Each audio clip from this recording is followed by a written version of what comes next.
Okay. Okay, welcome back to the channel. Hi, my name is Mike.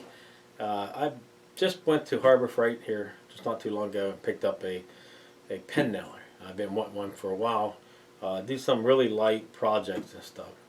And the thing I could say about the pen nailer is that you actually use it. To me, you would use it just to kind of hold a project together. This one here, I was messing around with this gun already, get it started and everything. You know, I don't want to bring it out to show you anything if I don't know anything about it. But it does have very small little pen nails that that you use with it. And to me, what it does is you take this piece of wood, you might put glue on the back of it, and then put it down here, and then you staple it. It holds it while that glue dries without putting clamps on it. It comes in a nice little case. I like that because I could just go ahead and store it this way. But most of the time, I throw them over here because I use them so much. But I don't know how much we're going to use this one. Of course, it had a nice little bag it came in. The gun was wrapped up really nice. The gun comes on a little bit of a heavy side for a very small gun like this. It could be because it's maybe very good built. This is called Banks. It's one, like I said, it's one of Harbor Freight's. When I first started it, it also has a safety lock here on the bottom of it, so I had to figure that one out before I ended up getting into the manual.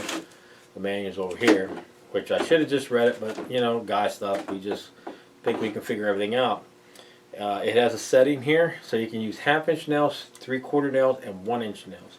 So you can just kind of set that, and then you set it down to 1/2 inch. Right now I'm using 3/4 nails. I have 3/4 nails in it.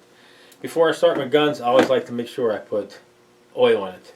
Okay, never run a gun without oil. Of course, it even told you when you buy this, it has a little tag right here, comes on the back, and it tells you to put oil in it. Now, you can just go by yourself, I mean, what you actually think to put oil on. I normally put about, if it's a new gun, about 3 drops, maybe 4 drops, no more than that. But I normally do it every day. I'll put maybe 2 drops in it every day. I don't want to overload the gun with oil. You don't want to drop, you know, that's why they give you, when you buy oil for air guns, they're very small. Okay, it's not like you're coming out with a quart of oil you're going to dump in this hole here. But you do put the oil right in the end of the gun, right here. So the oil goes in the end here. And it just kind of, you know, drains down inside to the gun. By the time you get ready to use it, it'll be down, or the air will push it up through. You got a lock in the back here. Watch it open. The nails go exactly where I see them, right here. Okay. And you place your nails in, just like this, right on the bottom. And then, here you go, it's locked in. Right here is a little plunger thing they give you. Might be a little hard to see. It's got a couple Allen keys in it. It's probably another tool. I haven't looked at it yet. And for sure it's to interchange this here. So it probably goes bad. If it does go bad, they give you another one to go ahead and change. It probably wears out. So let me go ahead and put some air to this thing.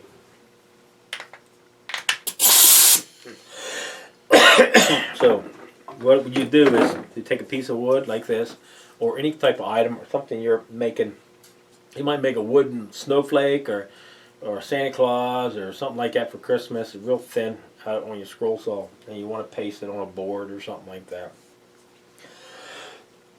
But what I think are for is to hold your project down. Okay, so when you're doing a job, you don't see these little nails. So you glue the strip, lay it down on the board, and you nail it. Now it keeps you from seeing those little nails. And you can leave them in there, and it allows that glue to dry underneath your project.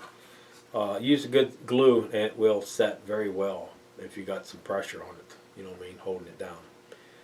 But I've been wanting one for a while because I'm starting to get into some smaller stuff, and I'm not using, you know, the staple gun Brad. It just kind of uses too much of my wood up. You can see a minute, so.